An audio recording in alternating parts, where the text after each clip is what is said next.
izin kami akan memulai acara temu media pada sore hari ini dalam rangka update penanganan COVID di Indonesia tahun 2023. Baiklah, hadir bersama saya Dr. Muhammad Syahril, juru bicara Kementerian Kesehatan. Assalamualaikum warahmatullahi wabarakatuh. Selamat sore, salam sejahtera untuk kita semua dan salam sehat.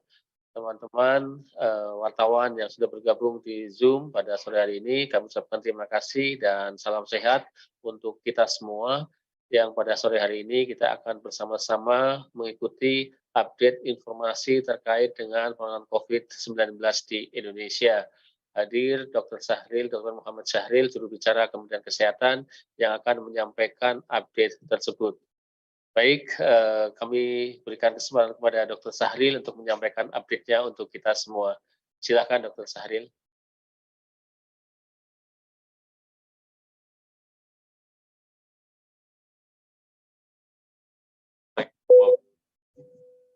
Selamat siang, Om Swastiastu, salam kebajikan, nama budaya, dan salam sehat buat kita semuanya. Pertama kali, syukur alhamdulillah kita panjatkan kehadiran Allah SWT pada hari ini tanggal 20 Februari Kementerian Kesehatan dapat bertemu kembali dengan teman-teman media untuk menyampaikan informasi dan perkembangan COVID-19. Khususnya nanti kami akan menyampaikan subvarian baru yaitu XBB 1.5 atau yang lebih dikenal dengan subvarian Kraken, ya. Teman-teman semuanya, terima kasih atas kehadiran, kesediaannya.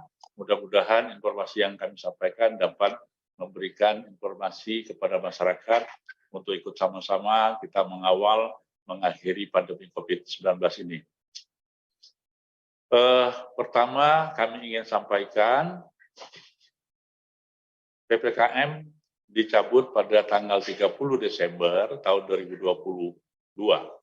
Ya, setelah itu sampai dengan hari ini kami ingin sampaikan alhamdulillah ya, pada awal pencabutan PPKM memang sebagian masyarakat ada yang meragukan, menyaksikan apakah tepat kita mencabut PPKM.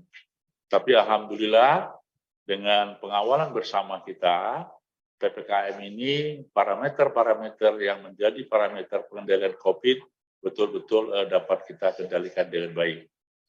Jadi kalau kami ingin sampaikan pada tanggal 19 Februari itu kasus yang ada di kita sangat sedikit, yaitu 113.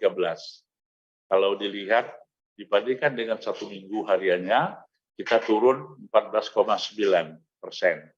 Sebelumnya 200-an per hari, tetapi alhamdulillah sejak tanggal 19 Februari ini pasien kita 113. Begitupun yang kedua, parameter angka kematian, ya kalau secara kumulatif atau secara total pasien yang meninggal itu hariannya 2 orang, menurun dibanding dengan 1 minggu terakhir ini. Penurunannya sebesar 31,25%. Kemudian juga pasien yang dirawat inap ya. Pasien dirawat inap walaupun naik jumlahnya sekitar 1,5% kenaikannya, tetapi jumlah BOR atau bed occupancy rate itu turun ya, tetap turun menjadi 2,14%. Begitu juga dengan angka positivity rate ya. Positivity rate kita saat ini ada di angka 1,2%. Jadi secara total kami ingin sampaikan keempat parameter ini itu kita masuk dalam transmisi komunitas level 1 sebagaimana yang distandarkan oleh WHO. Yang kedua, kami ingin menyampaikan juga, mengingatkan atau mengulang informasi bahwa survei ya, serologi antibodi SARS-CoV-2 yang dilakukan pada bulan Januari yang lalu, alhamdulillah antibodi penduduk Indonesia yang dilakukan penelitian sebesar 99%, naik 0,5% dari survei di bulan Juli tahun 2021. Nah, berikutnya kami ingin menyampaikan update informasi pasien subvarian baru, yaitu XBB 1.5 atau yang dikenal dengan subvarian Kraken. 2 pasien sudah kita umumkan, yang satu berasal dari luar negeri, yang dari Polandia, yang kedua itu pulang dari umroh. Dan saat ini kami ingin menyampaikan ada penambahan 4 kasus, ya, 4 kasus, yaitu yang pertama adalah pasien perempuan, ya, perempuan berusia 46 tahun, sudah melaksanakan vaksinasi booster Sinopharm, kemudian tidak bisa dilakukan penyelidikan epidemiologi lebih lanjut karena yang bersangkutan tidak tinggal di alamat yang diberikan dan sudah dikomunikasikan ke pengurus RT setempat. Dan pasien ini pada awalnya memang dia isolasi mandiri, ya, isolasi mandiri, dan saat ini sudah dinyatakan sembuh dan ringan. Kemudian pasien yang berikutnya, ya, pasien yang berikutnya seorang perempuan juga berusia 22 tahun, status vaksinasinya sudah melaksanakan vaksin booster lebih dari 6 bulan, gejalanya ringan, ya, tanpa komorbid, saat ini sudah selesai melaksanakan isoman dan dinyatakan sembuh. Kemudian pasien yang ketiga, ya, pasien yang ketiga, laki-laki berusia 47 tahun, ya. Kemudian kasus yang keempat, yaitu perempuan berusia 37 tahun. Keduanya saat ini proses penyelidikan epidemiologi, artinya belum selesai. Nah, kami ingin sampaikan kepada Bapak Ibu sekalian, bahwasanya walaupun beberapa negara ada kenaikan kasus dengan subvarian baru Kraken ini, ya, tapi alhamdulillah sejak Desember kita ada 1 pasien, kemudian dan Januari ini tambah 5 pasien, jadi total saat ini kita ada 6 pasien, ya, 6 pasien, dan semua gejala pada pasien ini 4 diantaranya tidak bergejala, ya. Yang kedua dengan gejala ringan, ya. Jadi ada 6 pasien, yang tidak bergejala 2, yang bergejala ringan ada 4 orang, ya. Dan domisilinya itu ada di Banten dan sisanya ada di 1 di Kalimantan Timur, kemudian yang keempat ada di DKI Jakarta. Nah, hasil whole genome sequencing atau WGS ke-6 pasien ini dikerjakan di laboratorium BKPK Kementerian Kesehatan dan juga di laboratorium Badan POM Republik Indonesia. Bapak Ibu sekalian, kami ingin sampaikan juga bahwasanya walaupun, ya, parameter-parameter yang kami sebutkan tadi terkendali, yang kedua juga subvarian baru Kraken ini atau XBB 1.5 ini ada di Indonesia, tapi alhamdulillah semua ini masih terkendali. Artinya apa? Kenaikan kasus Kraken pun, subvarian Kraken ini tidak begitu terlihat signifikan, ya, hanya 1, 2, bahkan hanya 6. Tidak seperti halnya terjadi lonjakan kasus dari Omikron sebelumnya. Dan memang di beberapa negara terjadi kenaikan atau lonjakan kasus, tapi alhamdulillah kita dapat mengatasi ini. Nah, untuk itu kepada teman-teman wartawan, media, ingin kami ulangi lagi menyampaikan bahwa pandemi COVID-19 ini masih belum berakhir. Walaupun kita sudah mencabut PPKM, bukan berarti mencabut status darurat atau status pandemi. Untuk itu, kita tetap dihimbau, ya, kepada seluruh masyarakat berhati-hati, waspada, karena COVID-19 kemungkinan dengan subvarian baru masih tetap ada Dan salah satu pencegahan kita yaitu melalui protokol kesehatan. Dan tentu saja untuk vaksin booster 1 dan saat ini booster 2, ini juga menjadi bagian dari kita semua dalam rangka untuk pengendalian COVID-19. Nah, semoga dengan upaya kita protokol kesehatan yang tetap disiplin, ya, dan juga dengan vaksin booster 1 dan booster 2, maka harapannya masyarakat kita akan semakin kuat, ya. Dan kami ingin sampaikan sudah lebih dari 450 dosis vaksin, juta dosis vaksin disuntikan, dan lebih dari 64% populasi Indonesia telah menerima vaksinasi lengkap. Dan lebih dari 207.000 masyarakat umum berusia lebih dari 18 tahun telah menerima vaksinasi booster kedua. Nah, tentu saja dibutuhkan percepatan cakupan vaksinasi, ya, dosis kedua secara total maupun dosis lansia untuk mencapai minimal 70% masyarakat penerima vaksinasi. Nah, untuk itu Bapak Ibu sekalian, memang cakupan vaksinasi booster 1, ya, kita sudah 33%, sementara vaksinasi booster kedua kita masih sangat rendah. Untuk itu dibutuhkan peran dari semua pihak, termasuk teman-teman dari media, menyampaikan bahwa vaksinasi booster 1 maupun booster 2 ini adalah bagian dalam kita mengakhiri pandemi ini, supaya masyarakat kita, walaupun dengan subvarian baru sekalipun, di negara lain terjadi lonjakan, insya Allah kita dengan antibodi yang telah disuntikan ke tubuh kita ini dapat lebih dapat menahan serangan dari COVID dengan subvarian baru apapun. Nah, kemudian kami ingin sampaikan, dari 34 provinsi di Indonesia, sebanyak 16 provinsi telah mencapai 70% dosis kedua. Sementara 10 provinsi yang sudah mencapai 70% dosis kedua untuk lansia. Demikian halnya untuk vaksinasi booster, di mana baru 4 provinsi di Indonesia yang telah mencapai 50% capaian vaksinasi booster, ya, yaitu DKI Jakarta, Bali, Kepulauan Riau, dan Yogyakarta. Sementara untuk lansia, rata-rata capaian nasional baru mencapai 2,1%.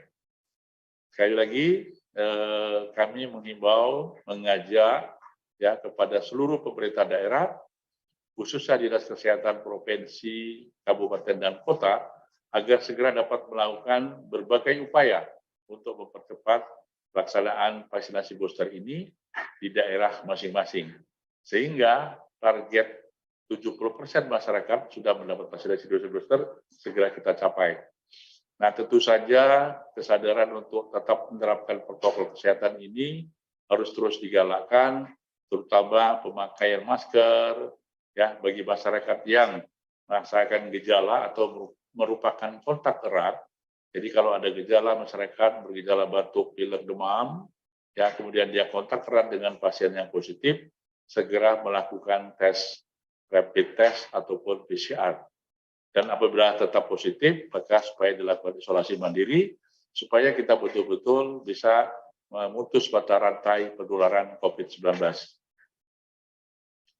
Demikian teman-teman semua, update COVID-19 sampai dengan tanggal 19 kemarin, dan juga kami menginformasikan ada 6 kasus varian XBB 1.5 atau Kraken yang sampai hari ini sudah kita nyatakan selesai isolasi mandirinya dan sembuh. Demikian, kalau nanti ada pertanyaan atau diskusi kami akan menjawabnya. Terima kasih. Baik, Dr. Syahril, terima kasih atas update informasi terkait dengan penanganan COVID-19 di Indonesia hingga tanggal 19 Februari 2023. Tadi disampaikan ada total 6 pasien XBB 1.5 atau Kraken yang ada di Indonesia. Dan itu sedang dalam penanganan 4 tanpa gejala dan 2 gejala ringan. Artinya kita semua tetap waspada dan kita semua tetap mengingatkan kepada khalayak, utamanya di sekitar kita dan masyarakat kita, serta peran serta media dan wartawan akan sangat dibutuhkan untuk itu. Baik, Bapak Ibu sekalian, teman-teman wartawan, tiba saatnya kita berdiskusi dengan Dr. Sahril untuk lebih jauh tentang COVID-19 di Indonesia ini. Dr. Sahril, ini ada pertanyaan dari Dati GS Merah Putih. Deti GS dari Merah Putih. Pertanyaannya, eh, peneliti di Cedars Sinai Medical Center, Los Angeles, Amerika Serikat telah meneliti dan menganalisa lebih dari 23.000 catatan medis pasien dewasa yang berstatus penyintas COVID-19. Dari pasien COVID-19 yang sudah sembuh, ternyata terdiagnosa terkena diabetes, tekanan darah tinggi, atau kolesterol tinggi sekitar 3 bulan pasca infeksi penyakit tersebut. Bagaimana Kemenkes menanggapi perihal penelitian tersebut dan apa langkah preventifnya untuk di Indonesia terkait dengan hal ini, Dr. Sahril? Silakan, Dok.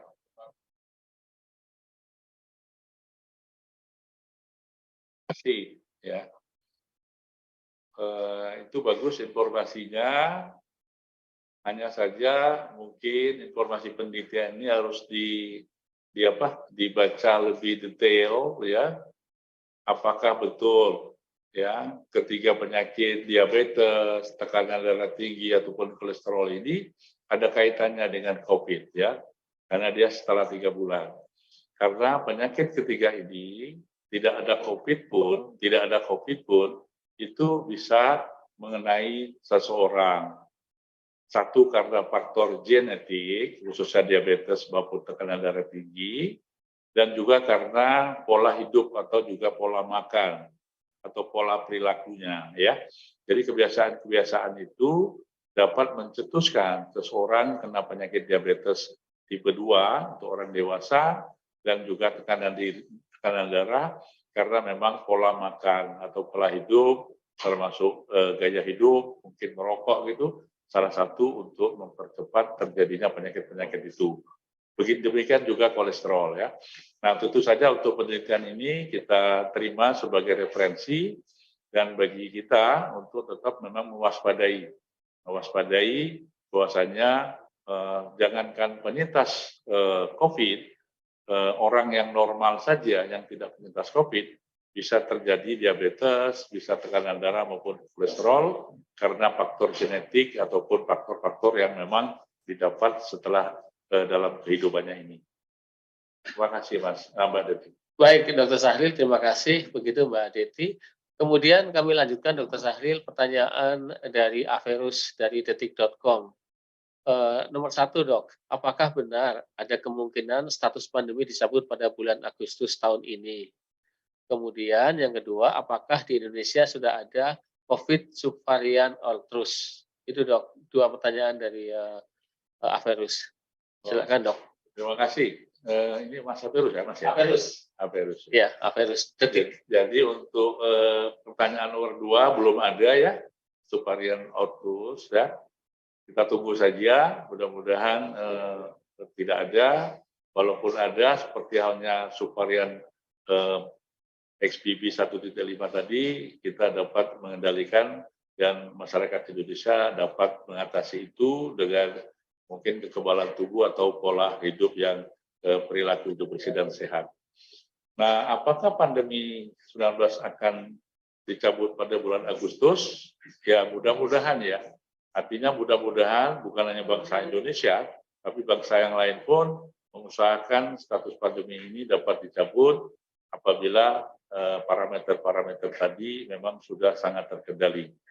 Nah, untuk waktunya kami tidak bisa menjawab pasti, tentu akan menunggu memang kebijakan atau apa yang disampaikan oleh Bapak Presiden di kemudian hari tentang pencabutan kedaruratan dulu ya, pencabutan kedaruratan. Jadi ada 2 yang harus kita perhatikan. Satu, kedaruratan di Indonesia itu juga harus dicabut itu karena saat ini kita masih dalam keadaan kedaruratan COVID belum dicabut. Yang baru dicabut adalah PPKM-nya.